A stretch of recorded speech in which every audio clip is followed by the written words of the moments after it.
haqiqah, ya. Maka beliau menulis satu kitab yang beliau peruntukkan untuk orang-orang yang sibuk dengan ilmu-ilmu yang zahir, tapi kemudian meninggalkan ilmu-ilmu yang kerohanian. Dulu kalau disebut ahli agama atau bahasa Arabnya faqih, itu mencakup semua, baik yang kerohanian ataupun yang formalitas yang zahir. Tapi sekarang kalau disebut ahli fikih, itu cuma konotasinya hanya orang-orang yang paham rukun, syarat yang membatalkan. Nah, beliau seorang ahli fikih, bahkan seorang mujtahid, walaupun tidak sampai pada derajat mutlak, itu menjelaskan syariat puasa, lalu rahasia-rahasia puasa. Sebelum beliau menjelaskan semua itu, beliau mengatakan bahwa puasa itu, teman-teman, dalam kacamata ilmu ma'rifatullah, itu hakikatnya adalah kesabaran. Dan uniknya, puasa itu bukan sabar dari ujian seperti penyakit, atau sabar menahan suatu hal yang dilarang Allah, tapi sabar terhadap sesuatu yang halal. As-sabru an kulli syai', itu bisa kira-kira begitu. Sabar terhadap segala sesuatu yang sebenarnya zatnya halal. Misalnya makanan yang ada di rumah kita itu kan halal. Pasangan kita itu halal, tapi kita tidak gauli. Kenapa itu kemudian disebut sabar? Karena sabar itu berarti imsak, yang menahan diri, menahan jiwa, menahan diri kita terhadap sesuatu. Supaya manusia itu tidak lagi orientasinya hanya sekedar hidup mencari makan. Tapi makan itulah yang untuk hidup. Makanya dibuktikan dalam berpuasa kita cuma sahur sedikit bisa kok tahan sampai sore itu. Sahabat-sahabat dengan Allah, berpuasa dalam kaca ma'rifatullah itu adalah menahan diri dari selain Allah. Disitulah kemudian muncul rahasia nama Allah, Allahus Samad, Allah yang Maha Samad. Apa arti As-Samad? Allah Subhanahu wa Ta'ala yang merupakan tempat semua makhluk menggantungkan harapan kepadanya. Jadi jangan pernah mengantung harapan kepada ustadz, kepada guru, kepada orang tua, kepada tempat bekerja. Tentu teman-teman sedang bekerja saat ini, selamat bekerja. Tapi tolong jangan pernah menggantungkan hati di tempat kerja. Cukup pikiran kita yang bekerja, tapi batin kita, kolbu kita selalu merasa dilirik oleh Allah Subhanahu wa Ta'ala. Maka meskipun badan tidak beribadah secara zahir, tapi batinnya masih beribadah. Ya. Ada satu hal yang unik di situ, teman-teman yang memakan Allah. Jika yang halal pun saya tahan diri untuk memakannya, apalagi yang haram. Nah ini analog dalam bab hakikatnya, bahwa puasa itu unik sekali, yang halal aja nggak disentuh. Gimana yang haram gitu. Yang halal aja nggak dimakan, apalagi yang haram. Maka orang-orang yang nanti mendapatkan nur samad, nur Allah Ta'ala, tempat menggantungkan diri mereka, hati mereka, mereka setelah mendapatkan satu cahaya di dalam kolbunya untuk tidak menjadi tamak. Jadi ujung dari puasa itu tidak tamak. Itulah salah satu buah dari ketakwaan yang ada pada puasa. Itu dalam kaca ma'rifatullah di satu sisi. Di sisi yang lain, ini masih kacamata ma'rifatullah, orang yang berpuasa karena dia sabar, terusannya apa? Kalau dia sabar itu adalah nisful iman. Sabar itu separuh iman. Jadi kalau orang mampu berpuasa, dia sedang mengambil separuh itu. Meskipun Imam Ghazali mengatakan kemudian seperempatnya ada pada puasa, selebihnya ada pada bagian yang lain. Ada pada musibah, ada pada ketaatan dan lain sebagainya. Sahabat-sahabat yang mulakan Allah, terutama teman-teman saya yang sedang bekerja di komunitas Airnav, kita ketika berpuasa sedang mengambil 1/4 iman. Jadi jika dibuat ilustrasi, ya, kalau kita buat ilustrasi, Nabi mengatakan kalam yang sangat sederhana sekali, ya. Jadi iman itu dibagi 2 aja, kata Nabi. Iman itu dibagi 2 aja. 1, syukur. 2, sabar. Nah, ini porsinya. Lalu Nabi mengatakan 1/4 dari kesabaran itu ada pada puasa.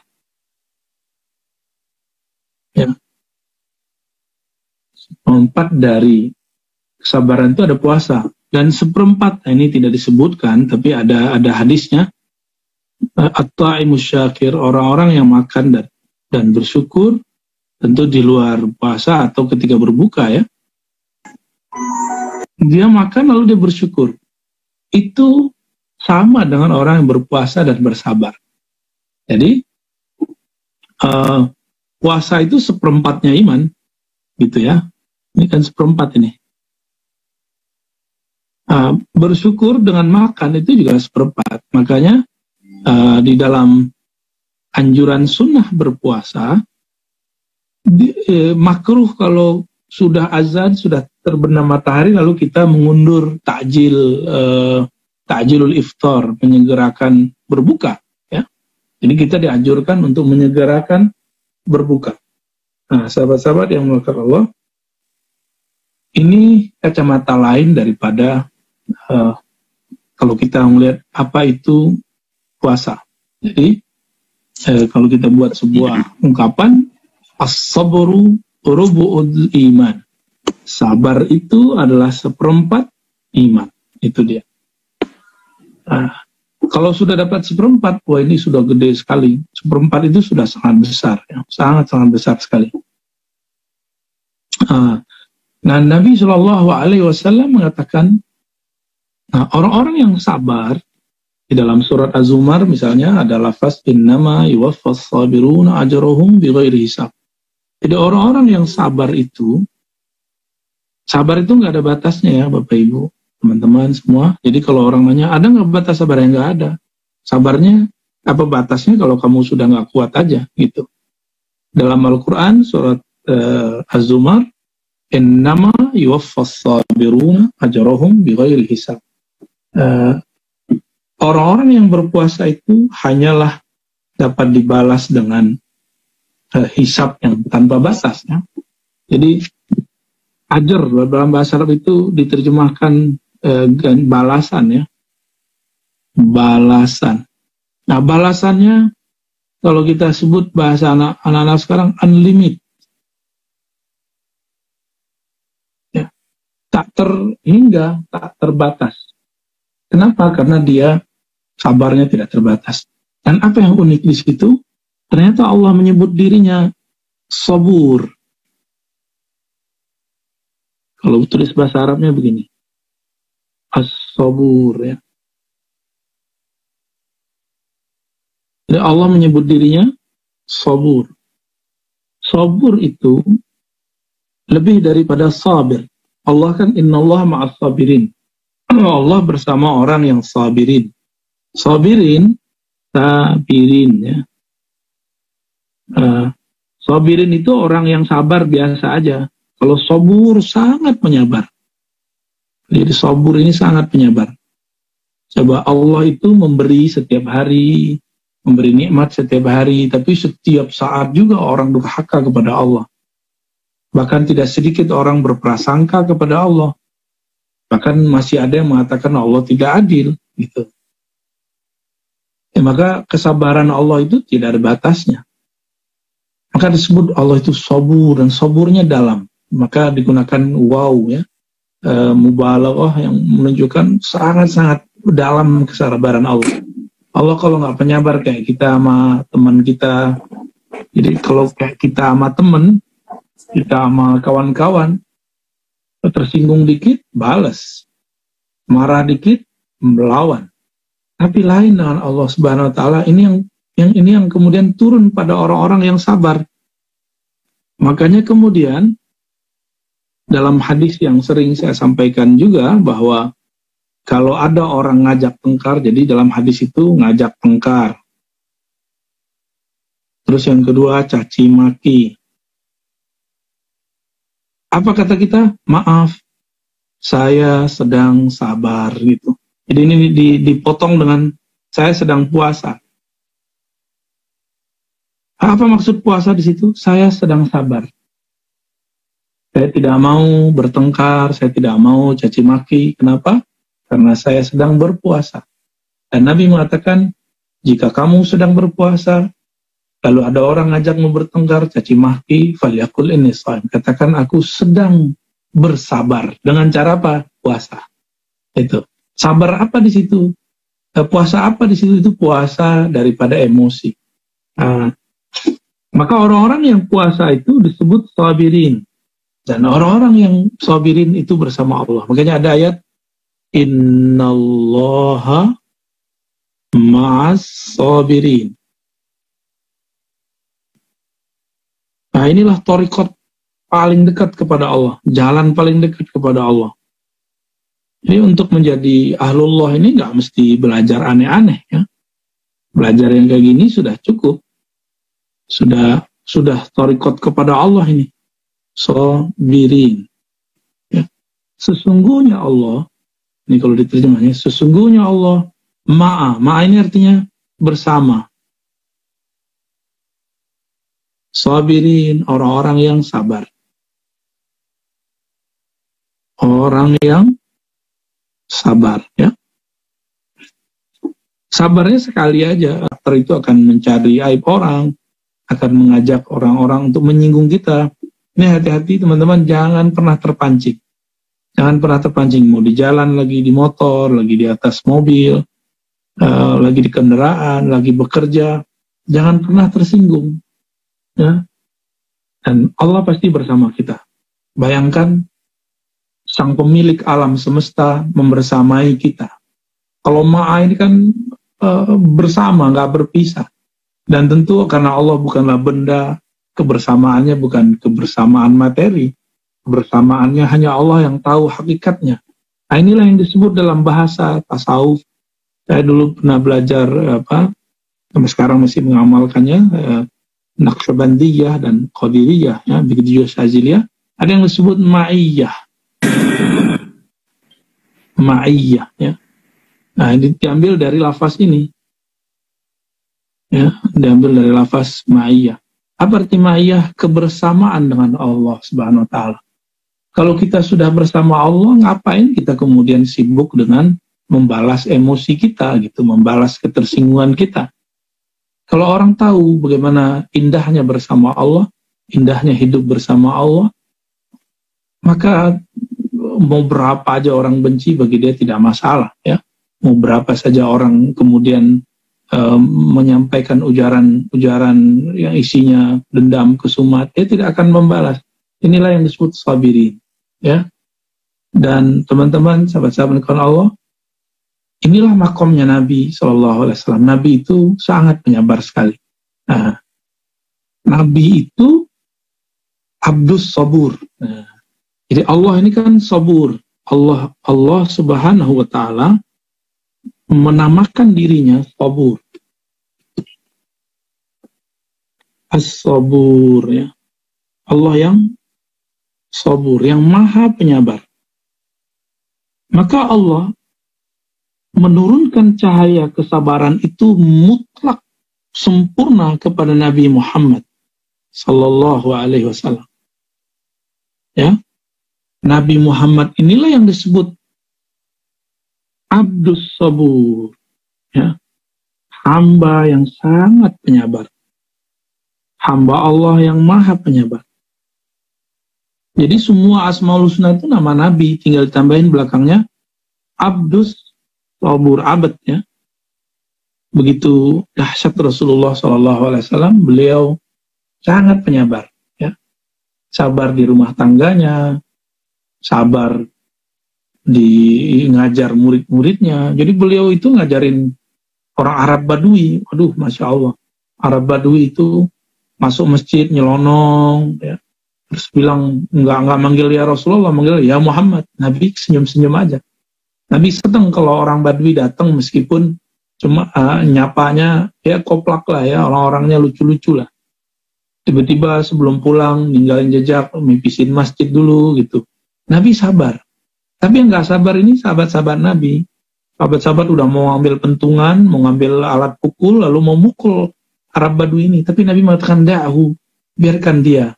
Ya, biarkan dia, malah yang mau mukul itu dapat tugas. Tugasnya adalah nyiram air seni, buang air kecil daripada Arab Badui itu. Inilah Abdus Sabur. Beliau berkali-kali kemudian mencoba untuk mendatangi paman-pamannya, Abu Jahal, Abu Lahab, ya, supaya beriman kepada Allah, orang-orang yang ada di masanya, ya. Ya. Tapi yang ikut beliau nggak banyak. Cuma kalau Abu Thalib diperdebatkan, Hamzah ikut, Abbas ikut, dan sahabat-sahabat yang lain alhamdulillah ikut. Namun meskipun Abu Thalib diperdebatkan, anaknya sudah ikut Nabi Muhammad SAW dan tidak pernah dilarang oleh Abu Thalib. Ya. Nabi SAW berdakwah di Mekah, itu hujatan kepada beliau dahsyat sekali. Coba lihat. Nabi Muhammad itu dihujat sebagai orang majnun. Majnun, ya. Majnun itu gila. Beliau ya majnun, ya, gila. Beliau juga dihujat menjadi sahirun, penyihir. Kalau sekarang mungkin penghipnotis gitu ya. Sahirun. Beliau juga dihujat dengan kalam-kalam yang Masya Allah lah ya. Tapi beliau nggak pernah menjawab, nggak pernah kita nggak ada keperluan, kira-kira begitulah makna Rasulullah, untuk menjawab mereka, karena orang-orang yang hasid, hakid, yang kemudian pembenci ajaran Allah itu selama-lamanya tidak akan pernah menerima kebenaran kita. Dia akan selalu mencari kesalahan. Maka Rasulullah sabar sekali, sangat sabar sekali. Disebut kemudian asatirul awwalin, ya. Asatir itu cerita, ya. Asatirul awwalin, ya, dongeng kira-kira gitu. Muhammad ini bawa cerita palsu lagi. Masih banyak kesempatan untuk Nabi, tapi Nabi menahannya. Itu makna sabar. Itulah yang saya sebut dengan hakikat berpuasa. Jadi berpuasa itu tujuannya menjadi abdus sabur, supaya kita ketetesan nur akhlak Nabi Muhammad SAW. Jadi teman-teman, tidak ada satu ibadah Allah wajibkan melainkan untuk supaya kita mewarisi akhlak Nabi. Jadi mulai dari sholat, puasa, haji, umroh, zakat, semuanya adalah cara untuk menyerap akhlak Nabi. Cuma sayang sekali hari ini orang-orang kok sibuk di dimensi zahirnya, tidak kemudian masuk kepada sisi kerohaniannya. Dan itu bagi saya menyedihkan sekali.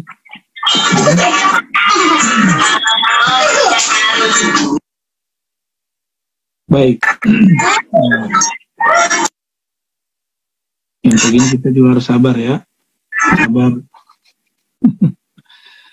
Ya. Lalu Imam Al-Ghazali menjelaskan satu hadis ya. Ketika Nabi mengatakan as-saumu junnah. Puasa itu adalah junnah. Ya. As-saumu junnah. Apa arti junnah? Junnah berarti beda dengan jannah ya. Tameng, penutup. Puasa, saum itu adalah junnah, tameng.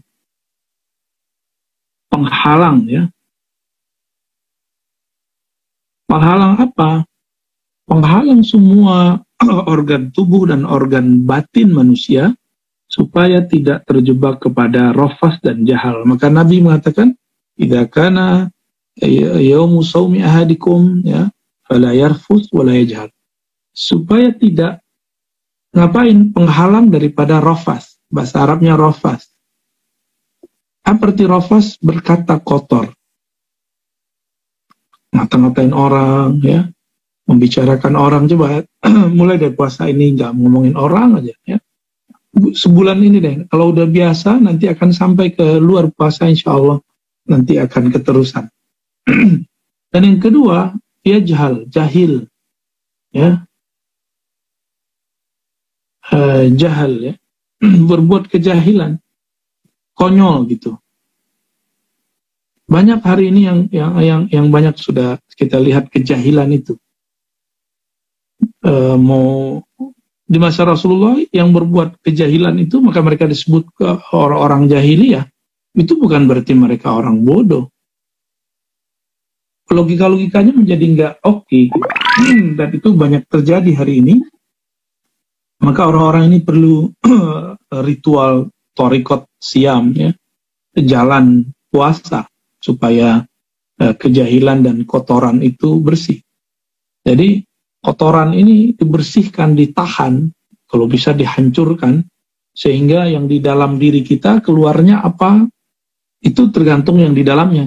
Jika di dalamnya ada rofas dan jahal, ini nggak bisa. Jadi teman-teman, puasa itu untuk menghancurkan dua ini, kotoran atau kejahilan. Nah, kalau ada satu gelas, ya, anggap saja ini gelas, di dalamnya kopi, pasti keluarnya hitam, ya kan? Kalau di dalamnya bukan kopi, susu, pasti keluarnya putih. Apa maknanya? Dengan berpuasa, ini dibersihkan, lalu diisilah. Jadi siang itu pembersihan ikolbu, pembersihan nafsiyah, jiwa, malamnya diisi dengan qiyamul lail. Itulah kenapa Nabi menyebutkan dua kalam yang unik sekali. Man shoma Ramadhana, siapa yang puasa Ramadan, imanan wahtisaban, iman dan penuh rasa harap kepada ridha Allah, ghufira lahu ma taqaddama min dzambi, pasti diampuni semua dosanya. Tentu dosa-dosa yang kecil, dan kalau yang besar mesti taubat, ya. Dan malamnya apa? Man qama Ramadan, siapa yang malam hari mengisi kolbunya, ya, dengan qiyamul lail. Qiyamul lail ini juga Masya Allah banyak sekali suatu rahasia-rahasia di dalamnya. Cuma sayang kok masih banyak yang qiyamul lail itu dengan fisiknya, belum dengan rohaninya, ya. Maka teman-teman, tujuan dari berpuasa, kalau kita buat garis besarnya, ya, puasa, kalau ahli di Quran disebutkan takwa, ya. Kalau orang-orang fikih menyebut puasa itu menahan, ya. Dalam kaca ma'rifatullah diteruskan bahwa takwa itu adalah sabar. Sabar itu bersama Allah, ya. Maka jika bangsa kita ini, ya, suku-suku yang besar di negeri tanah Melayu ini, baik Indonesia, Malaysia, Singapura, Brunei dan sekitarnya, itu punya karakter saum, karakter saimin, pasti Allah membersamainya, ya. Nggak ada rasa takut terhadap apapun kecuali hanya bersama Allah. Imajinasikan saja kalau kita bersama jenderal yang kuat atau penguasa yang hebat di zaman-zaman dulu. Saya melihat, ya, zaman-zaman Orde Baru misalnya, kita dekat sama jenderal aja, sama polisi aja, itu sudah berani sekali, ya. Ada di kampung kita dulu ada orang dekat dengan seorang jenderal, dahsyat sekali. Bukan jenderal malah, cuma perwira biasa. Itu songongnya udah nggak tanggung, semua orang dibentak sama dia, ya. Itu bisa terjadi. Apalagi jika kita bersama pemilik alam semesta. Maka teman-teman, inilah yang kemudian kalau Allah sudah bersama, ya, yang kita sebut ma'iyah, ya. Kalau sudah begitu, hilanglah rasa takut dan sedih yang berlarut-larut. Ini kemudian menjadi hilang, insya Allah. Innallah ma'ana, ya. Mereka lah yang kemudian diangkat Allah menjadi kekasihnya. Ala inna awliya Allah la khaufun alaihim walahum yahzanun. Jadi begini hubungan ini syariat puasa, syariatnya. Kemudian pada bab thariqahnya disebut takwa, pada bab hakikatnya disebut makom sabar, lalu ma'rifatnya adalah bersama Allah. Lalu tidak takut, tidak sedih, inilah buah daripada bersyariat. Kira-kira itu yang dapat saya sampaikan. Semoga ini bermanfaat, ya. Sallallahu alaihi wasallam.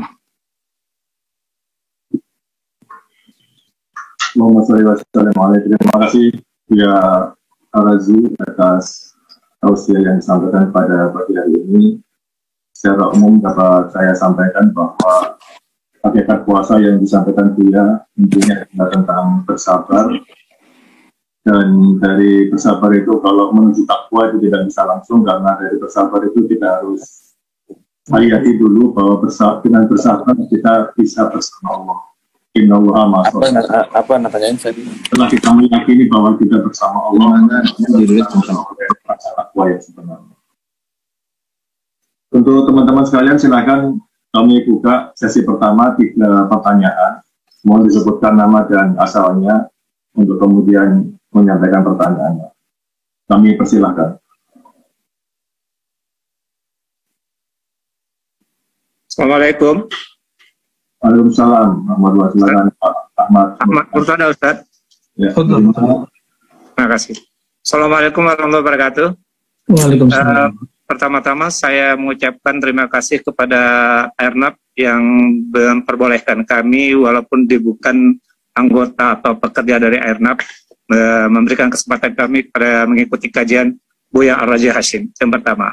Yang kedua, saya merasa bersyukur, alhamdulillah, karena melalui media-media sosial yang saya dengar, yang saya amati, yang saya ikuti dari kajian-kajian Buya Ar-Raji Hashim ini, memang sangat yang selama ini yang saya rindukan, kekosongan batin yang saya rindukan. Dan mohon izin Buya, kalau boleh saya mengangkat Buya sebagai guru saya, guru dalam hal hakikat dan makrifat Buya. Mudah-mudahan berkenan Buya, kajian-kajian Buya melalui YouTube, melalui izin Buya, menjadikan ilmu penambah kekosongan batin saya, penambah kekosongan rohani saya. Dan izin Buya saya anggap guru saya yang akan bersanad langsung kepada baginda Rasulullah. Terima kasih Buya. Itu aja yang saya sampaikan Buya. Baik Pak Ahmad Murtado, semoga niat baiknya dinilai oleh Allah. Sama-sama belajar, saya juga masih santri Pak Ahmad. Sama-sama kita saling mengingatkan di jalan Allah, insya Allah. Amin. Ya. Alhamdulillah, makasih Buya, makasih Pak Ahmad Murtada. Yang kedua silahkan.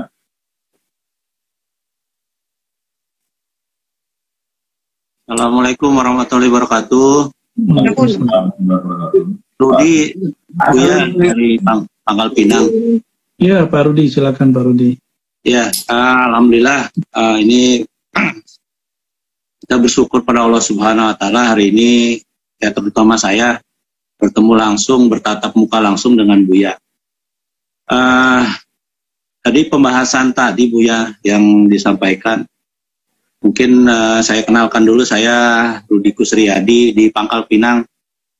Sebagai General Manager di Pangkal Pinang.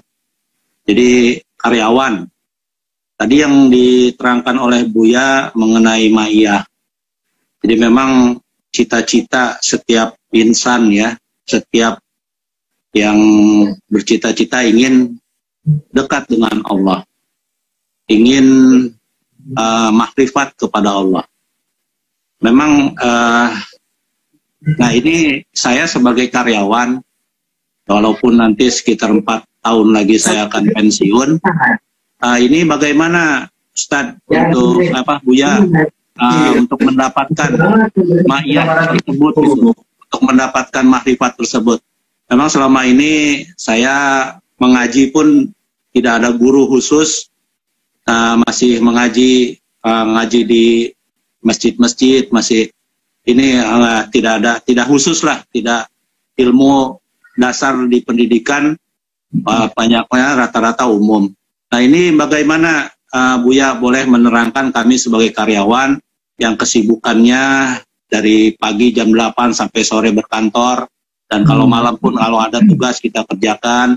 Nah untuk mendapatkan ma'iyah ini saya, ya terutama saya lah ini sebagai karyawan, itu bagaimana caranya Buya? Mungkin itu aja yang dapat saya sampaikan. Assalamualaikum warahmatullahi wabarakatuh. Warahmatullahi wabarakatuh. Ma'iyah ya. Sebenarnya kan Allah nggak pernah pisah dari kita ya. Allah itu dengan kita dekat sekali. Ya, ada lafaz namanya qorib. Qorib itu maha dekat. Sangat-sangat dekat sekali. Tapi kita tidak merasakan kedekatannya. Nah, kalau sudah merasakan dekatnya ini, maka otomatis kebersamaan muncul. Lalu siapa yang bisa merasakan kedekatan itu? Bukan fisik kita. Nah, anggaplah ini manusia. Dalam diri manusia itu ada diri yang terdalam yang kita sebut kolbu. Di dalam kolbu inilah kita harus mencoba membangun komunikasi dengan kolbu, baru bisa komunikasi dengan Allah yang maha qarib. Jadi kita ini kan kata Allah yahulu bainal mar'i wa nafsi. Allah memisahkan antara dirinya dan kolbunya. Ya. Jadi Allah memang memisahkan. Maka kita harus membangun komunikasi dengan yang di dalam diri ini. Nah, bagaimana cara membangunnya? Kalau bulan puasa ini enak. Ada namanya niat. Nah, niat itu sebenarnya adalah latihan kerohanian. Coba, karena saya niat, kita niat semua yang hadir pada pagi ini, siang ini niat untuk berpuasa, tidak ada satupun yang berani membatalkannya meskipun sendiri di ruangan, sendiri di kamar. Kenapa? Ada niat. Niat kita berbunyi, aku berpuasa karena Allah. Ada kalimat karena Allah. Nah, lafaz karena Allah ini sebenarnya yang mahal. Ya, lafaz karena Allah itulah yang membuat seseorang dapat merasakan ma'iyah kepada Allah. Ya, kedekatan Allah nanti akan terasa. Nah, khusus karyawan ini versi ringkas aja Pak Rudi dan teman-teman, karena kalau saya sebutkan harus berguru, harus datang begini mungkin agak ribet. Jadikan kerja itu suatu yang kita niatkan ibadah. Jadi kalau mau berangkat kerja nih, nah niatnya dibenerin. Mau berangkat kerja niatnya dikuatin dulu, bahwa saya sedang ingin mensyukuri negeri ini, negeri yang aman ini. Saya sedang mensyukuri bahwa Allah masih memberi rezeki. Apalagi ya, negeri yang kalau nggak aman kan nggak bisa. Maka orang-orang yang berniat memberontak di negeri ini, dia nggak syukur. Mereka nggak bersyukur. Kalau negara sudah dibangun, maka jihad kita adalah mengislamisasikan negara, menjadikan akhlak bernegaranya baik. Tapi sekarang orang yang ingin mendirikan negara-negara yang katanya beragama, tapi malah sikapnya tidak beragama. Malah membunuh orang-orang yang sedang sholat, membunuh orang-orang yang sedang berzikir. Itu kejadian di Mesir, ya. Orang lagi Jumatan dibom. Di Indonesia juga kejadian. Orang sedang Jumatan dibom. Ya, ada kegagalan faham sehingga niatnya tidak benar. Maka teman-kawan, sahabatku yang dimuliakan Allah, caranya sederhana. Setiap mau berangkat kerja, berniatlah. Apa yang diniatkan? Berniat untuk mensyukuri pemberian Allah. Kemudian juga berniat misalnya menafkahi keluarga karena Allah. Nah, menafkahi keluarga itu bagian daripada cara kita menjadi hambanya. Nabi mengatakan, ibda biman ta'ul, kalau kamu berbagi, mulailah dari orang terdekat. yang jamin rezeki mereka kan Allah, tapi Allah kemudian jadikan kita sebagai sosok perantara untuk menjamin mereka. Nah, orang-orang yang menyadari ini, inilah makomnya Nabi ketika Nabi berkata, nama ana qasim, aku hanyalah sang pembagi. Ya, wal mu'ti, ya, sedangkan yang memberi itu Allah Subhanahu wa Ta'ala. Sama orang ahli ilmu juga sama. Dia bukanlah yang punya ilmu. Yang punya ilmu Allah. Maka kalau ada orang muji kita karena ilmu, karena kecerdasan manajemen, leadership, itu bukan ilmu kita, itu ilmu Allah yang Allah titipkan ke dalam kolbu. Nah, jadi saran saya, mulailah berniat setiap hari bahwa bekerja itu ibadah. Bekerja itu pengabdian kepada Allah. Barangkali itu, ya. Karena Nabi mengatakan, sebaik-baik makanan adalah yang diambil, yang diperoleh dari hasil kerja sendiri. Orang-orang yang melakukan ini berarti dia sedang mengikuti sunnah Nabi Sallallahu Alaihi Wasallam. Jadi nggak saklek harus di atas sajadah, ya. Di atas sajadah wajib, yang ini juga wajib. Wallahu a'lam bishawab. Terima kasih Buya penjelasannya. Yang ketiga, silakan penanya ketiga. Saya bisa bertanya dari... Boleh, silakan Pak Muhammad Afi. Ya, Alhamdulillah, Buya Razi. Masya Allah. Saya dari Timika, Papua. Masya Allah, jauh sekali. Sejauh Hong Kong.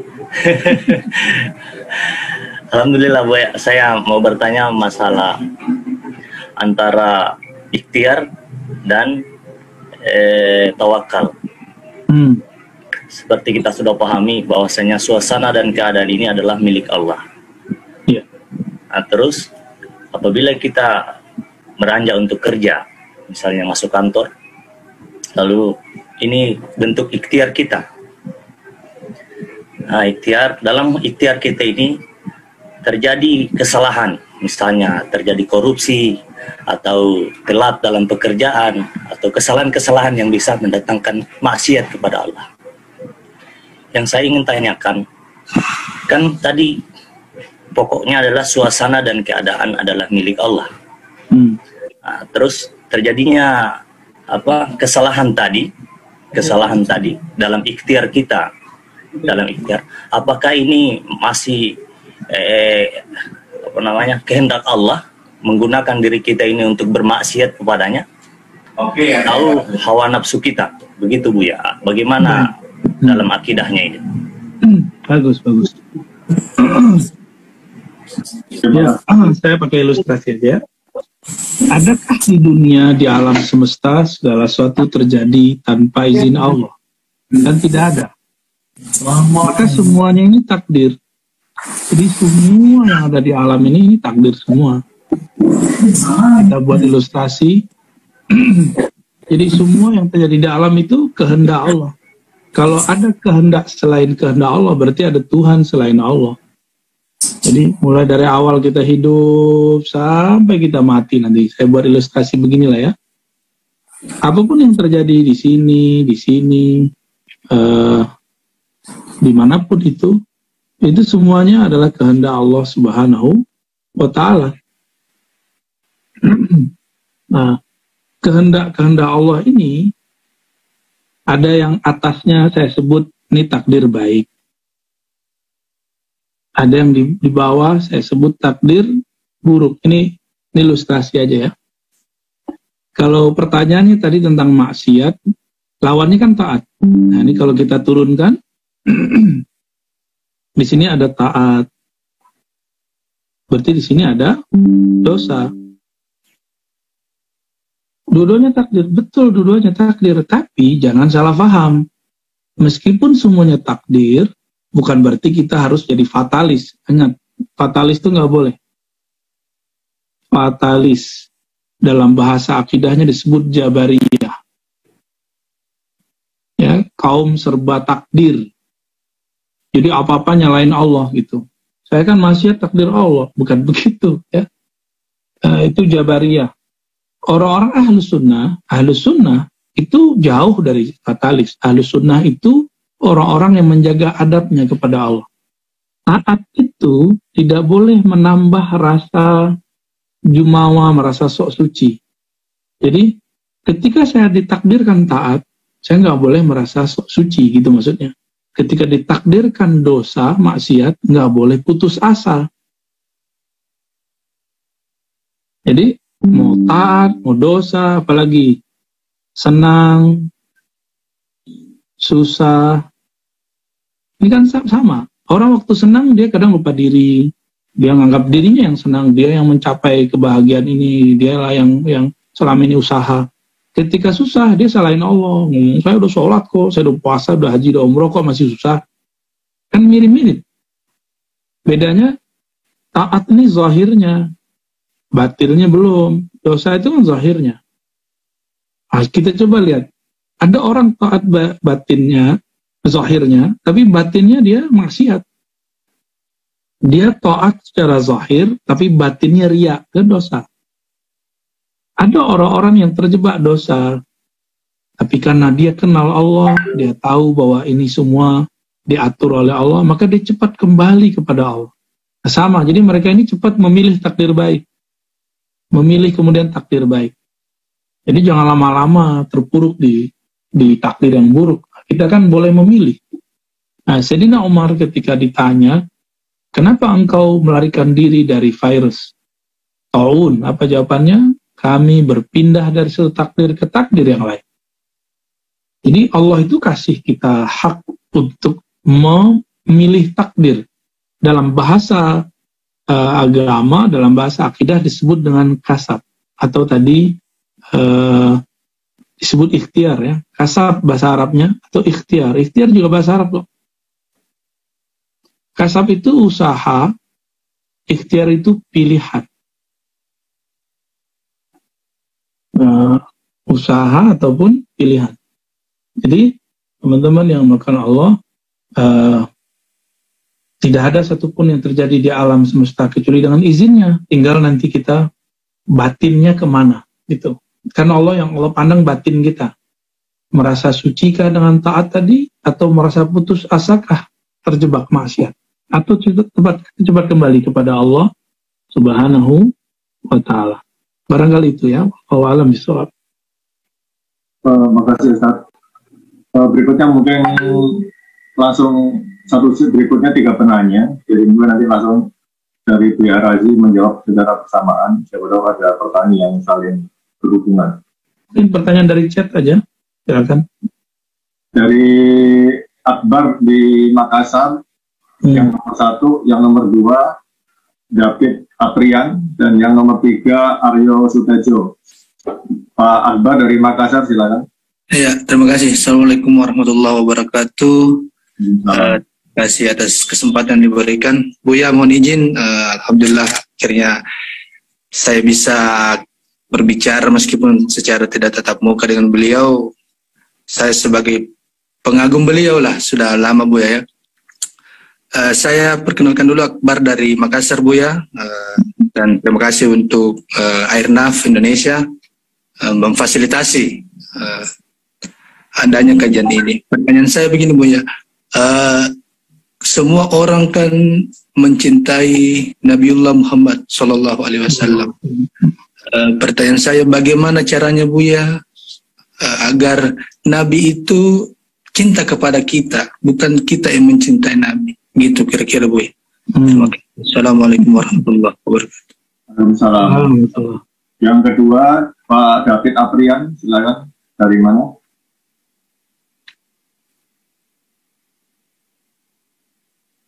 Masih mute suaranya.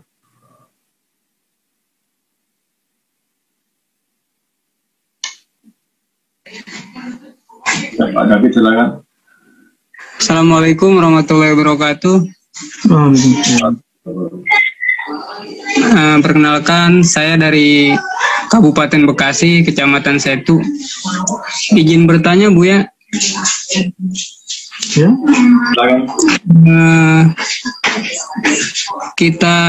Ketika kita bermurid ya, jika di alam dunia ini kita belum sampai, apakah di akhirat ada kelanjutannya dan dibimbing oleh siapa Buya? Udah itu aja pertanyaan saya. Terima kasih. Wassalamualaikum warahmatullahi wabarakatuh. Berikutnya yang ketiga, Pak Aryo Susetio dari mana, Cirebon? Assalamualaikum warahmatullahi wabarakatuh. Terima kasih atas kesempatannya. Saya Aryo dari Cirebon. Izin bertanya Buya, tadi Buya menjelaskan tentang jalan iman, salah satunya menyinggung tentang syukur. Nah, yang ingin saya tanyakan sebenarnya tentang konsep syukur itu bagaimana Buya? Karena terkadang dalam hidup kita ini rasa syukur itu mungkin dijadikan sesuatu seperti misalnya gini Buya, saat kita mengomentari atau bertanya tentang apa yang terjadi, apa yang seharusnya terjadi, tapi tidak terjadi begitu ya. Lalu kita dibilang ya udahlah bersyukur aja gitu. Contohnya misalnya zaman sekarang misalnya minyak lagi susah atau harga minyak lagi naik misalnya. Terus kita bertanya tentang itu, kita mengomentari tentang itu, lalu dari pihak lain mengatakan kepada kita ya udahlah kita bersyukur aja. Toh sekarang variasi minyak udah banyak misalnya. Zaman dulu minyak harus buat sendiri atau bagaimana. Nah hal seperti itu yang membuat saya bingung kadang. Apakah benar saya ini nggak kurang bersyukur atau tidak bersyukur begitu Bu ya? Padahal ada ganjalan dalam hati sebenarnya nggak begitu Bu ya. Mungkin bisa dijelaskan tentang konsep syukur itu Bu ya, sehingga kita dalam bersyukur itu kita semakin mantap Bu ya.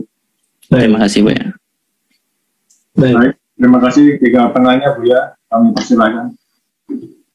Pertama, cara Nabi cinta kepada kita. Nggak usah ditanya, Nabi itu sayang banget sama kita ya. Sampai-sampai wafat beliau nggak nyebut apapun kecuali nama kita, yani ummati ya. Dalam riwayat yang terpisah beliau menyebut as-salah, di riwayat terpisah beliau menyebut an-nisa. Jadi Nabi itu sangat sayang kepada kita. Saking benar-benar sayangnya Rasulullah kepada umatnya, termasuk akhir zaman, ada dua riwayat yang saya sangat-sangat terenyuh ketika membaca. Silakan direnungi nanti kisah itu dan dicari sendiri. Rasulullah itu diberi hak untuk berdoa. Doa itu ampuh untuk menghancurkan musuh. Tapi beliau tidak melakukannya. Dan beliau mengatakan, inni khabba'tu. Sungguh aku telah menyimpan doa-doaku. Untuk apa? Supaya nanti dapat memberi syafaat. Ini Nabi itu dikasih pilihan. Macam-macam, banyak pilihannya. Lalu beliau mengatakan, ya Allah, aku memilih syafaat saja. Supaya diberi hak memberi bantuan, memberi pertolongan kepada umatku. Jadi Nabi itu dikasih pilihan, kamu, wahai Muhammad, wahai Muhammad, pilih surga berapa persen? 2,5, 23 atau semua gini atau apa kamu kan gitu. Nabi jawabnya apa? Ya Allah, betul juga ya, meminta syafaat. Dan kalau minta syafaat nanti umatnya bisa sekalian bikin template aja. Jadi nanti rencanaku kita provide template free. Gimana umat dari siksa. Ini Nabi itu lebih dahsyat daripada nanti kamu ceritakan proses developmentnya secara teknikal, secara apalah yang kamu bisa bikin outline-nya. Orang tua di dunia hanya mikir, artinya kita bisa dapat dua output sekaligus, kita dapat artikel, kita juga dapat free template yang kita share ke visitor. Kita sebagai orang tua aja cara begitu. Jadi kamu bikin template landing aja lah. Tadi baru mau nanya full chat atau orang tua hakiki. Berarti homepage gitu Mas atau apa? Imam kita terdahulu. Homepage dulu aja. Rasulullah disebut Abul Arwah. Kamu cari menyebut Rasulullahnya Abul Arwah. Ya, bapaknya semua ruh, ya, bapak semua ruh, maka semua manusia yang punya ruh itu adalah anak-anak rohani Rasulullah SAW. Ya, jadi nggak usah ditanya Rasulullah itu sayang dengan kita atau tidak, ya, sangat-sangat sayang kepada kita. Terus yang kedua, tapi mungkin sebelum kedua, gimana caranya? Carilah perhatian Rasulullah. Cara mencari perhatian Rasulullah adalah dua hal saja. Ikuti sunnahnya, dan yang lebih khusus adalah bangun komunikasi rohani dengannya dengan cara bersolawat. Solawat itu bagi saya adalah membangun komunikasi rohani sedari kita masih di dunia, jangan tunggu di akhirat, ya lama kan ya. Dan yang kedua, ini berkaitan, di akhirat masih dibimbing nggak? Dulu saya mengira kalau kita sudah mati, sudah selesai urusan. Dulu ketika saya baca hadis lan taru rabbakum hatta tamutu, kamu tidak akan bertemu Allah sampai kamu mati. Ternyata di hadis pasca kematian, ba'dal maut, banyak sekali kejadian-kejadian, ujian-ujian yang mesti kita lalui ketika kita sudah mati. Banyak sekali. Mulai dari hisab kubur, pertanyaan kubur, nikmat kubur, siksa kubur, lama sekali itu. Ya. Terus kalau kita nggak punya keilmuan, kemarifatan kepada Allah, nggak kenal Allah gimana? Nah teman-teman, sahabat-sahabat, ini ilustrasi saja ya. Tubuh ini sebenarnya adalah pesawatnya, adalah kendaraannya, kapalnya, keretanya, mobilnya, motornya ruh. Tubuh ini. Suatu saat tubuh ini mesti ditinggal dan ruh akan berpindah ke alam yang lain. Ke kota lain yang bernama alam barzakh, ke negara lain, negeri lain bernama alam barzakh. Apabila saya hendak mau ke luar negeri saja, saya ke Jiran saja, ke Malaysia, ke Singapura, mesti pakai paspor. Apalagi ke alam sana. Dan bagi teman-teman yang sudah pernah ke luar negeri, terus tidak ada kenalan di sana, kita ditanya-tanya, siapa penjaminmu? Kamu bakal tinggal di mana, danamu berapa, lama sekali. Kalau kita bawa koper kita ditanya-tanya, diperiksa-periksa, panjang sekali. Tapi kalau kita punya kenalan salah satu pejabat di negeri sebelah, negeri jiran, negeri tetangga, atau negeri yang bakal kita kunjungi, langsung disambut oleh yang kenalan itu. Mungkin dia seorang penguasa, mungkin dia seorang yang mempunyai pengaruh. Kita langsung kemudian masuk, tidak diperiksa, koper kita nggak diperiksa, kita pun disambut, dan indah sekali. Bayangkan apabila seseorang di dunia saja punya kenalan duniawi, bisa selamat, bisa nyaman, masa kemudian di akhirat kita mau ke sana nggak punya kenalan? Maka kenalan kita yang hakiki adalah dua aja, Rasulullah. Karena kita nggak ketemu Rasulullah, kita mesti punya guru, mursyid. Itu sebabnya dari dulu saya menganjurkan teman-teman, mari belajar ilmu kerohanian. Dalam fikih disebut mazhab, dalam ilmu kerohanian disebut thariqah. Ya, mari berthariqah mana saja. Dan banyak yang minta talqin kepada saya katakan, kalau di kampungnya, di negerinya ada seorang mursyid, silakan belajar kepada siapa saja mursyid yang sanad thariqatnya bersambung kepada Allah, kepada Rasulullah sallallahu alaihi wasallam. Ya, itu yang disebut thariqatnya sahihah, thariqatnya yang benar ya. Jadi kita mesti punya itu, lalu punya kenalan, punya teman yang baik. Nah, dalam hadis yang panjang riwayat Bukhari Muslim disebutkan bahwa nanti orang-orang di surga dia akan mencari temannya dulu, sama-sama sholat dengannya, sama-sama ngaji sama dia, sama-sama bergerak, berjuang bersama dia. Nanti dicari sepanjang surga, seluas surga. Kalau tidak bertemu, mereka akan mencarinya ke neraka. Dan ini menjadi syafaat. Maka kita harus kenal Allah, kenal Rasul. Kalau enggak, kenallah kepada orang yang kenal Allah dan Rasul, yaitu para ulama, para wali-wali Allah. Nah, mereka lah para syekh, para kiai. Maka saya termasuk kolektor guru saya alhamdulillah banyak dan unik-unik. Ada yang berserban, ada yang berkopiah, ada yang juga di luar ekspektasi kita. Dan semuanya bagi saya adalah anugerah dari Allah Subhanahu wa Ta'ala. Ya. Nah, jadi di sana mesti kita mencari backing lagi. Nah, itu yang disebut syafaat. Terakhir sebelum sampai ke pertanyaan ketiga, teman-teman, saya pernah menyebutkan jauh-jauh hari sebelum puasa. Di sorga itu, yang dapat bertemu Allah 2 kali setiap hari, itu cuma ahlu surga Firdaus. Surga Firdaus, ya. Surga Firdaus, di situ Jannatul Firdaus, manusia diizinkan bertemu Allah, melihat wajhullah pagi dan sore. Tapi dari pagi dan sore itu 500 tahun. Dari sore ke pagi lagi 500 tahun. Berarti 400 tahun lamanya. Ya, 400 tahun lamanya. 500 tambah 500 berarti 1000 tahun lamanya. Apa maksudnya, teman-teman, sahabat-sahabat Allah?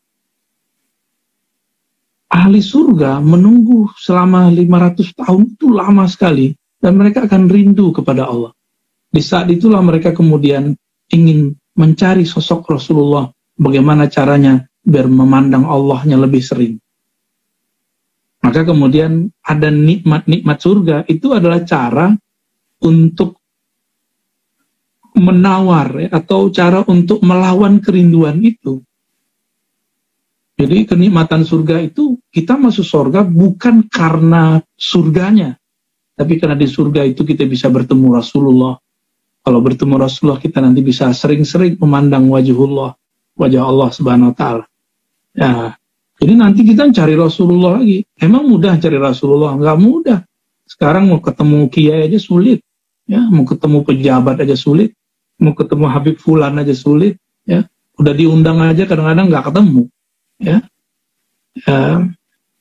apalagi kepada Rasulullah SAW, ya. Dan yang ketiga, syukur, ya. Pertanyaan yang ketiga tadi, yang terakhir, syukur itu apa sih? Kok kita kalau komentar dikatakan kamu syukuri aja gitu. Emang di dunia sekarang lagi krisis, ya, krisis bahan bakar, krisis minyak goreng, termasuk harga bahan bakar naik semua, dan Masya Allah, syukur aja kan gitu, kata komentar teman kita tadi kepada penanya. Syukur itu apa? Yang paling enak lagi-lagi saya teman-teman, manhaj tasawuf saya, manhaj Ghazali, maka tidak akan keluar dari manhaj Ghazalian, apapun modelnya. Imam Ghazali mengatakan, asyukuru itu yang paling tinggi adalah ru'yatul mun'im, memandang yang memberi nikmat, bukan memandang nikmat. Kita ini sering terjebak memandang nikmat, bukan memandang sang pemberi nikmat. Ini kesalahan kita. Maka sahabat-sahabat yang mungkin Allah, coba kalau saya seneng nih sama seseorang, atau dia seneng sama saya, sama-sama seneng, diberi hadiah mungkin pulpen saja, atau diberi hadiah pembatas buku, atau diberi hadiah buku kecil, atau diberi hadiah coklat, atau diberi hadiah bunga, apapun itu, karena saya senang kepada orang itu kita jaga, kita simpan. Dan kita rasanya besar, kenang-kenangannya terasa mendalam. Karena apa? Ru'yatul mun'im, saya melihat, mengenal siapa yang memberi. Coba kalau nggak kenal, mau dia kasih banyak, mau dikasih berapa, tidak terasa nilainya. Maka teman-teman, sahabat-sahabat, apapun pekerjaannya, apapun profesinya, apapun kesibukannya, mulailah memandang Allah Subhanahu wa Ta'ala, ya. Jangan hanya memandang nikmatnya. Nah, jadi nikmat itu syukur dibagi dua. Ada syukur matre, syukur orang yang memandang besarnya nikmat, gede nikmat, besar nikmat, baru dia syukur. Kalau nikmatnya tidak besar, dia nggak bersyukur. Dan yang kedua, syukur al-mun'im, mensyukuri sang pemberi. Inilah yang kemudian penting. Kalau mensyukuri nikmatnya ditambah. Kalau mensyukuri sang pemberi nikmat, kedekatan kepada sang pemberi nikmat yang kita sebut ma'rifatullah akan bertambah. Kalau udah kenal memberi nikmat, kita mau ngapain aja Allah kasih, insya Allah. Wallahu a'lam bishawab. Alhamdulillah, terima kasih dia penjelasannya. Kita buka sesi 3 untuk kita tanya dari Pak Yayat, yang kedua Pak Rusaki dari Kendal, yang ketiga Bu Ratu. Pak Yayat, waktu kami persilakan. Dari mana, Pak? Assalamualaikum warahmatullahi wabarakatuh. Waalaikumsalam. Terima kasih Ernat yang telah memberikan kesempatan bertanya kepada saya. Izin bertanya, Buya, kaitan dengan sholat sunat aparat di akhir bulan Jumat bulan Ramadan, apakah ada dasar hukumnya, Buya? Ya, Buya. Assalamualaikum warahmatullahi wabarakatuh. Assalamualaikum warahmatullahi wabarakatuh. Ya, saya pernah ketemu dapat itu di kitab-kitab fikih-fikih hadarin ya, orang-orang Hadramaut seingat saya, atau para masyaikh, para habaib saya pernah dapat dan membaca kitabnya, memang ada. Namun itu tidak masuk ke dalam ranah fikih tentunya, karena masuknya ke bab mungkin fawaid kali ya, fawaid dalam bab fikih. Maka ini pun masih kontroversial di kalangan ahli fikih. Bagi yang percaya silakan ikuti, bagi yang tidak ya nggak usah juga, ya kan itu nggak pernah ada dalam riwayat-riwayat yang sahih. Adanya cuma dalam faidah-faidah. Faidah itu bahasa Arab artinya tambahan. Jadi ada teks, ada penjelasan, biasanya di kitab fikih itu ada faidah gitu. Lalu disebutkan di situ cara mengqadha sholat kita yang ketinggalan selama setahun dan dilakukan di hari Jumat terakhir. Itu memang ada dalam kitab. Tapi lagi-lagi saya tidak menemukan dalam riwayat hadis yang sahih. Barangkali ada para masyaikh yang mungkin mereka mengalami pengalaman spiritual atau dapat isyarat. Itu di luar domain kita belajar fikihnya. Wallahu a'lam bishawab. Terima kasih Buya. Lanjut Pak Kusadi, Kepala Lapas Kendal. Assalamualaikum warahmatullahi wabarakatuh. Assalamualaikum. Salam Dedi. Kenal Buya. Ya, silakan Pak Rusdedi. Perkenalkan saya Rusdedi, asal dari Sulawesi Selatan, Bugis. Kebetulan berdinas sebagai kepala lapas di Kabupaten Kendal. Masya Allah. Pertama-tama terima kasih sahabat surga DKM Ernaf Indonesia yang sudah melaksanakan kajian online ini, sehingga saya dapat kesempatan mengikuti kegiatan kajian ini. Mohon izin Buya, pertama-tama saya mohon diijazahkan semua ilmu Buya yang saya pungut di YouTube supaya berkah. Kemudian saya sebenarnya besar di lingkungan Muhammadiyah sejak kecil. Cuman keluarga besar saya itu tarekat Khalwatiyah Saman. Cuman memang dari sejak dulu nggak pernah tertarik. Ya karena mungkin besarnya di Muhammadiyah gitu. Yeah. Jadi ya pikirnya aja dibanyakin gitu, zikirnya aja yang dibanyakin. Yeah.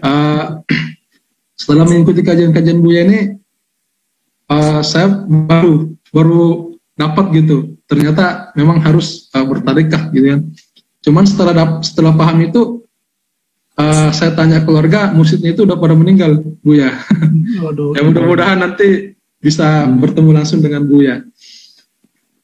Kemudian pertanyaan saya, Buya, saya sering dapatlah di kitab-kitab kita baca gitu ya, fadilah daripada surah-surah atau ayat-ayat yang kita baca itu. Misalnya surah Al-Mulk.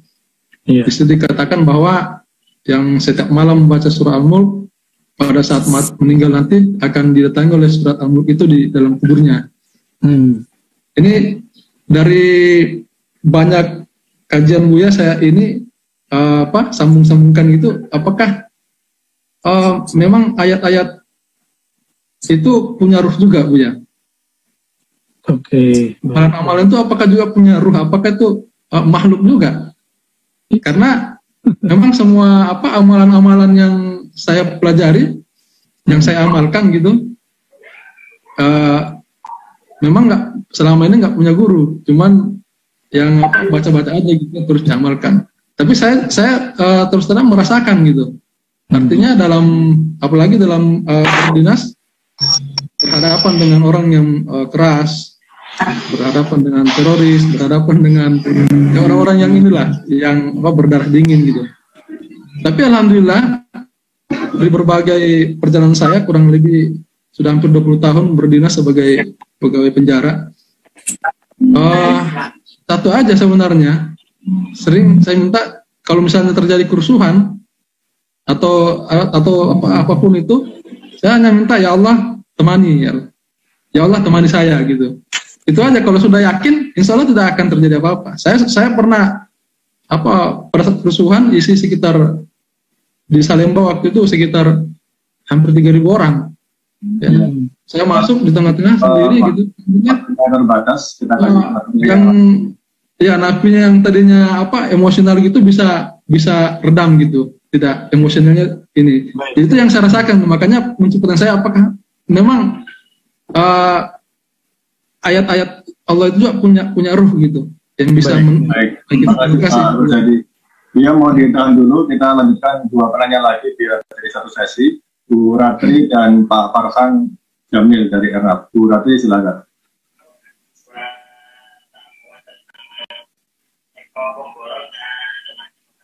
Assalamualaikum warahmatullahi wabarakatuh.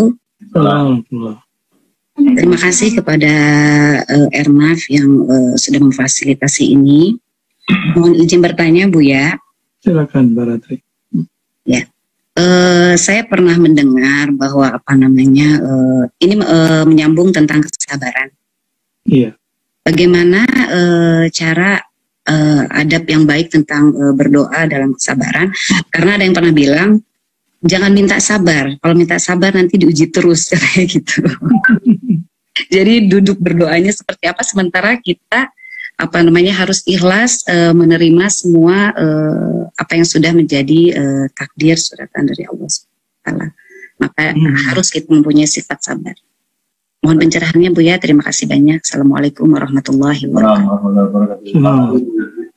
Terakhir dari Pak Farhan Jamil Ernaf, silakan. Terima kasih Pak Ketua DKM. Assalamualaikum warahmatullahi wabarakatuh. Salam. Farhan Jamil dari Ernaf Indonesia Qatar Ustadz. Ini bertanya, kita pernah dengar ataupun ada perintah yang menyatakan bahwa bekerjalah maka Allah akan melihat pekerjaan kita. Nah, bagaimana kiat-kiat kita agar kita bisa mengajak tim dalam bekerja kita agar mereka juga bisa mempunyai pegangan yang sama bahwa mereka dalam bekerja harus ikhlas dan harus berniatkan ibadah. Kurang lebih itu aja ya, bagaimana kiat-kiatnya agar dalam tim kita bisa mempunyai visi yang sama. Terima kasih. Assalamualaikum warahmatullahi wabarakatuh. Warahmatullahi wabarakatuh. Demikian Bu ya, untuk sesi ketiga kami persilakan. Baik. Yang pertama tadi, apakah ada, mungkin dibagi 2 kali pertanyaan yang itu ya, dari Pak Kusdedi ya, dari Lapas. Apakah Al-Quran itu fadilah baca ayat ya, baca surat?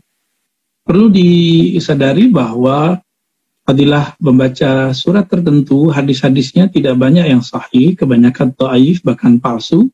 Yang sahih itu Qulhu ya, Fatihah, kemudian termasuk Al-Mulk, Al-Waqiah pun beberapa dhaif ya. Ad-Dukhan itu juga ada. Kemudian juga ada ayat kursi, surah Al-Baqarah, dan beberapa surat-surat tertentu saja.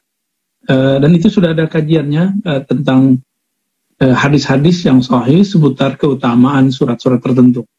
Namun ketika ada ulama menemukan rahasianya di luar hadis itu sangat mungkin, karena rahasia Allah kan sangat luas sekali. Ya. Sangat-sangat luas. Lalu pertanyaan keduanya mungkin kalau diterjemahkan, apakah Al-Quran itu ada ruhnya? Nah, ini pertanyaan ini berbahaya nih sebenarnya. Tapi memang di dalam Al-Quran, di akhir surat Zuhruf misalnya, 2 ayat terakhir, demikianlah ya, kami utus kepada engkau, kami turunkan kepada engkau, kami wahyukan kepada engkau, auhayna ilaika ruhan min amrina. Ruh daripada amruna gitu ya. Begitu juga di dalam surat Ghafir ayat berapa itu, ayat 15 ya. Kalau Allah mengatakan rafi'ud darajat, Allah yang mengangkat derajat, memiliki aras. Allah mengatakan kami mengirimkan, mewahyukan ruhan min amri ya. Ruhan ruh. Jadi Al-Qur'an itu sebut ruh. Al-Qur'an itu memang Allah sebut ruh ya. Jadi kalam Allah itu disebut ruh. Maka ruh ini maknanya banyak. Kalau ruh dalam artian jiwa, dia dicipta. Kalau ruh dalam pengertian kalamullah, maka dia tidak dicipta. Dia adalah kalamnya Allah. Di situ ada kunnya Allah subhanahu wa ta'ala. Bahkan ada hemusan rahmaniyahnya Allah di dalamnya. maka kita tidak mengatakan dia sebagai makhluk. Jadi tergantung nih konteksnya apa. Di dalam kitab-kitab begitu, kalau disebut arwah, al-manfusa, arwah yang ditiupkan itu tidak dicipta, tapi arwah yang makhlukah itu dicipta seperti jiwa, ya. Nah, tapi ini penafsiran yang para ulama kita mungkin akan berbeda pendapat juga tentang masalah seperti itu. Tapi kalau Al-Quran disebut sebagai ruh, itu ayatnya banyak, maka mengatakan ruh sebagai makhluk ini akan menjadi problem bagi akidah kita. Berarti kita akan mengatakan Al-Quran makhluk, ini bahayanya nanti. Ya, maka sebaiknya kita sebut itu min amrillah. Amrullah kan bukan khalq, bukan makhluk. Lahul khalqu wal amru, miliknya lah ciptaan dan miliknya lah amr, perintah, ya. Baik, itu. Jadi bagaimana dengan hadis surat Tabarak Al-Mulk? Itu hadisnya Hasan riwayat Imam Tirmizi, bahwa orang-orang yang meninggal dan dalam hari-hariannya setiap malam dia sering baca surat Al-Mulk, Allah akan bebaskan dia dari api neraka. Bahkan di riwayat yang lain Allah zahirkan, jadi pahalanya itu, dari pahalanya Allah ciptakan makhluk yang akan menemani. Nah, bagaimana bentuknya, bagaimana ini, itu urusan Allah, kita nggak usah masuk ke dalamnya. Dan yang kedua tadi tentang, saya lupa nih, tadi apa, Pak? Tentang bekerjalah agar Allah melihat pekerjaanmu. Oh ya, yang Mbak Ratri tadi tentang apa? Tentang adab bersyukur. Adab bersyukur, ya. Bersabar, bersyukur dan bersabar. Jangan sampai kita berdoa. Oh iya, betul. Kita kesabaran, tahu-tahu terus nggak selesai gitu. Oke. Ini ilustrasinya, ya. Jadi sabar, ujian, ya. Ujian itu hanya kepada nafs. Nafs ini diartikan jiwa, ego, ya, atau psikis kita. Yang diuji cuma ini. Kalau ruh nggak diuji. Jadi ruh itu nggak diuji, ya. Ruh itu nggak ada ujiannya. Ruh itu murni. Yang diuji cuma jiwa, nafs. Kalau seseorang bersabar, sabarnya menahan ujian, sampai kapan dia kuat? Ujian itu kan ada dua, ada ujian yang baik. Jadi yang baik itu ujian juga. Dipuji orang, punya pengikut, punya teman banyak, punya rezeki, sehat, itu ujian juga. Ada ujian yang buruk, dibenci orang, sakit, ditinggal, ya itu juga sama, itu ujian, dua-duanya ujian. Gimana cara jiwa? Kalau jiwa tidak tunduk kepada ruh, maka yang muncul adalah keluhannya, maka dia mengeluh. Orang mengeluh ini pertanda dia gagal bersabar, karena dia mencoba sabar. Jadi sabar itu sebenarnya kalau dibagi, itu separuh di ruhnya, separuh pada jiwanya.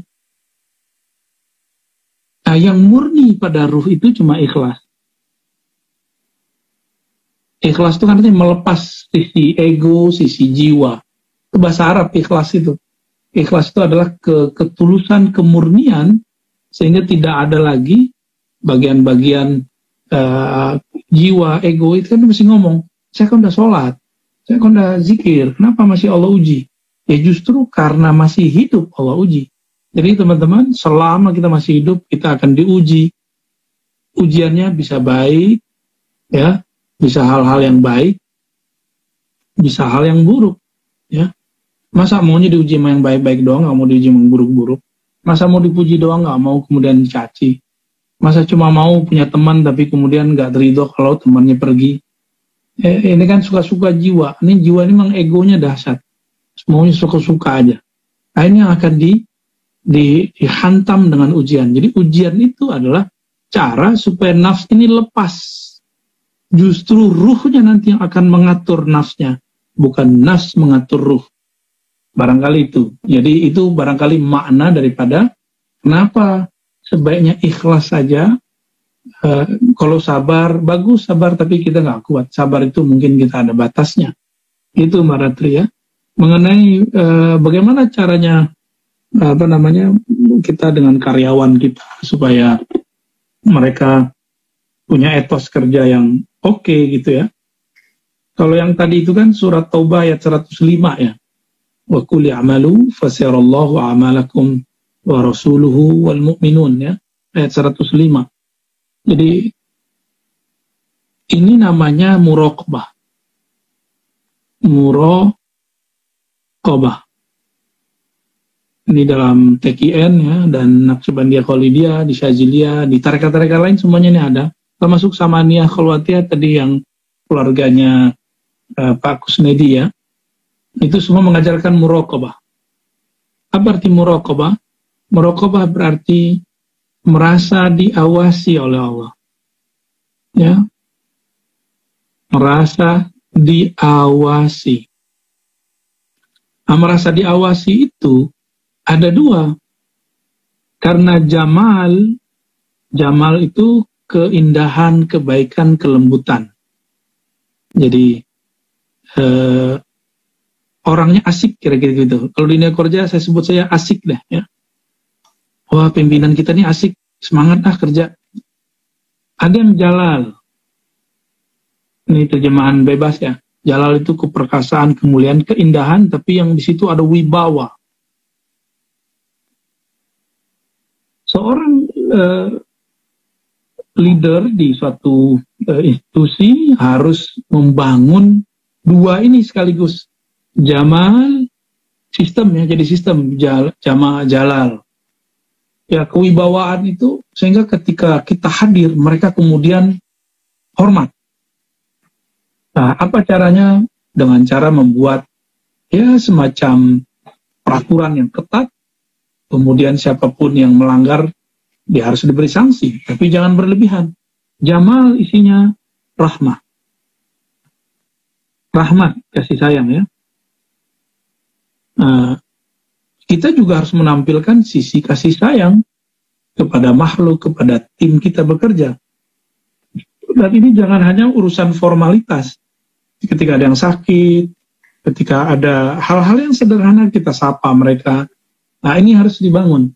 Kalau ini sudah dibangun, maka orang-orang yang bersama kita, walaupun kita lagi nggak ada, keasikan dan kewibawaan ini akan terngiang-ngiang di dalam dirinya, lalu dia akan bekerja secara maksimal.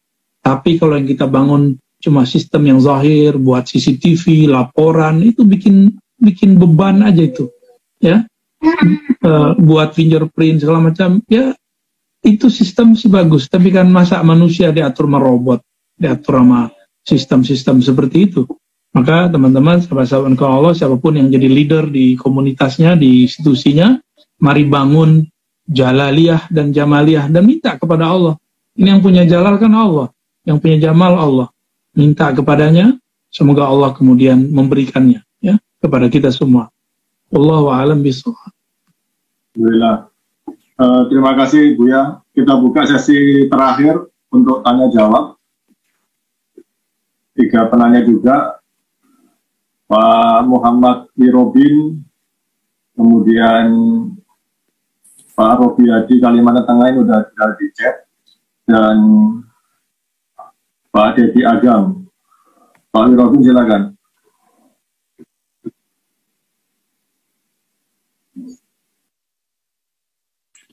Assalamualaikum warahmatullahi wabarakatuh, Buya. Assalamualaikum. Izin bertanya, Buya, dan izin mengamalkan. Tolong berikan amalan, Buya, amalan agar kita bisa ke puncak marifatullah, Buya. Itu aja, Buya. Saya Robin dari Lubuk Linggau, Buya. Assalamualaikum warahmatullahi wabarakatuh. Baik, berikutnya Pak Robi Hadi dari Kalimantan. Apakah masih on? Oke, silakan. Terima kasih Pak Ketua DKM. Di sini ulun hanya ingin bertanya, Buya, bagaimana untuk menyambung ruh kepada seorang guru, misalnya guru tarikat kah atau guru mursyid yang sudah lama tidak ketemu, atau untuk ketemu lewat mimpi, untuk datang ke tempat dulu ke sekolah kita tuh jauh Bu ya, misalnya di daerah yang sukar itu tinggi terpencil, gimana tuh ya? Tahu solusinya gitu ya. Terima kasih ya. Iya. Baik, terima kasih. Yang terakhir Pak Dedi Agam, silakan.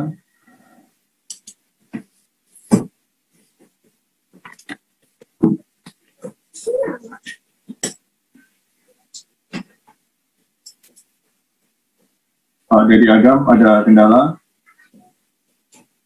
Suaranya belum terdengar, Pak.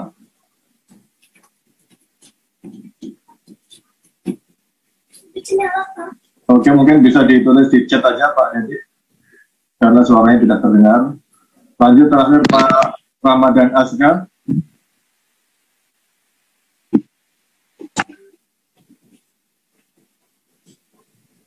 Pak Ramadan bisa? Masih online? Saya. Assalamualaikum. Siapa ini? Izin bertanya Bu ya. Selama ini kan saya masih hijrah.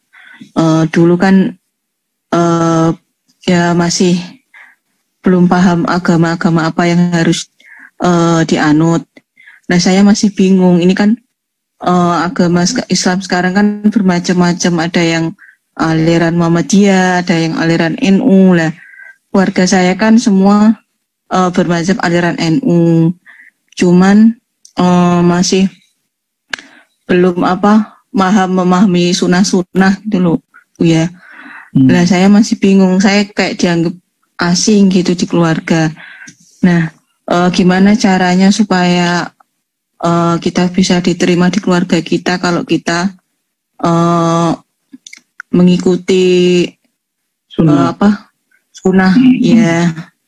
Soalnya di keluarga masih banyak kan percaya adat-adat ya kayak di Jawa.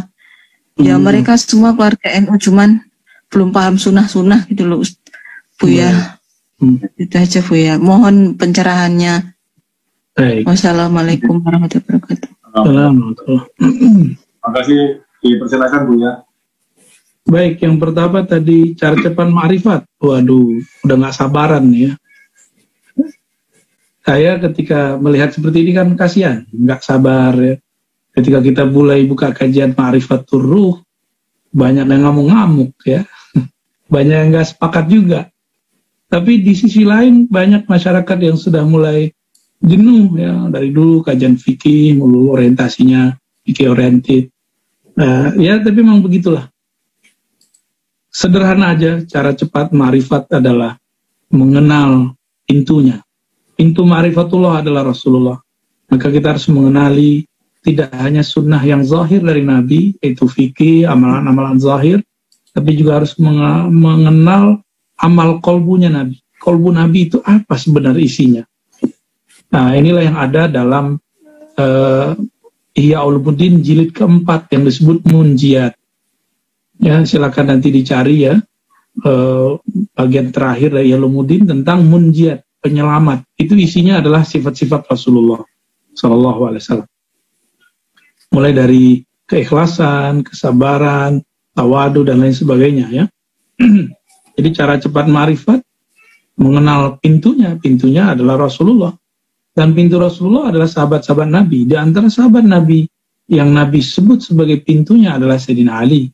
Itu salah sebabnya banyak ilmu-ilmu zikir sekarang sanadnya melalui Sayyidina Ali. Bukan berarti itu Syiah, ya, tapi itu menunjukkan bahwa Sayyidina Ali memang pemegang ilmu. Ya. Terus kemudian yang kedua, cara cepat menyambungkan rohani dengan guru yang sudah lama. Ya. Kita perlu malu dengan Imam Bukhari. Imam Bukhari itu ingin mendapatkan satu hadis, innamal a'malu binniyat, itu kemana-mana, nyarinya kemana-mana. Masa kita sama guru rohani kemudian merasa susah datang gitu. Sebaiknya sekali setahun atau 2 kali setahun kita kunjungi beliau jika beliau masih hidup. Ya, sampai hari ini saya masih berkunjung kepada guru-guru saya. Kalau nggak sempat ya biasanya kita telepon, ya, kita sapa lah. Nah, itu perlu. Jadi kalau orangnya masih hidup, dia punya alat komunikasi, kita berkomunikasi. Tentunya kalau sudah kenal, ya tentunya. Jika tidak, kalau nggak pantas, mungkin kita bertanya kepada teman yang masih ngaji di sana, bagaimana kabar guru. Dan yang terakhir baru berdoa dengan kirim doa. Ruh itu kan tidak akan terpisah oleh tubuh dan jarak. Nggak akan terpisah. Kita kalau sudah cinta sama guru, kita kirim doa, insya Allah Allah dekatkan ruhani kita semua. Al-arwahu junudun mujannada. Para arwah itu dia seperti tentara yang berbaris-baris. Ya, kalau dia sudah kenal dia akan baik. Jika nggak kenal ya dia nggak akan ada koneksi. Mulailah berkirim doa untuk guru kita, kirim doa apa aja ya. Kalau dia masih hidup, kalau perlu kirim materi kepadanya. Jika dia punya pesantren, kirim alat bangunan, apa segala macam. Ya, itu perlu sekali membangunnya. Kalau dia sudah meninggal ya dia nggak butuh dikirimin duit, nggak perlu dikirimin batu bata, ya, nggak perlu dikirimin beras. Pintar-pintar kita membangun itu. Coba bikin mereka senang. Kalau mereka senang, menyenangkan manusia biasa aja, itu sudah sedekah yang luar biasa. Itu sudah ibadah yang tinggi, apalagi menyenangkan kekasih-kekasih Allah yang merupakan guru-guru kita. Ya. Kemudian yang ketiga ya, ini ada saudari kita baru hijrah, saudaranya NU ya. NU Muhammadiyah adalah bentuk hijrah di zaman lalu. Di zaman dulu, ketika orang keluar dari tradisi, maka mereka ada yang memilih Muhammadiyah, ada yang memilih NU. Jadi, kalau kita sudah NU, sudah Muhammadiyah, itu tidak perlu hijrah lagi. Itu yang pertama. Tapi, betul, ada personal-personal orang, mungkin di kultur NU-nya atau Muhammadiyahnya, masih membawa kultur budaya. Jika budayanya memang terbukti bertentangan dengan syariat, kita nggak ikut. Tapi teman-teman, Nabi SAW ketika awal ke Madinah, awal ke Mekah, Nabi kan nggak ngomong sunnah bid'ah. Nabi lebih banyak ngomong akhlak. Maka saran saya, untuk awal kita bergaul dengan saudara yang belum paham, dari ngomong larangan. Yang banyak kita tunjukkan akhlak. Sehingga nanti saudara kita nggak heran melihat kita hijrah. Ini kan yang membuat orang-orang takut hijrah adalah, kok setelah hijrah kita nggak disapa ya? Kok kita disalah-salahin mulu ya? Gitu. Nah coba akhlak ini diperbaiki. Nah inilah yang dikatakan oleh Nabi kepada Sayyidina Anas bin Malik radhiyallahu ta'ala anhu, khaddam beliau 10 tahun.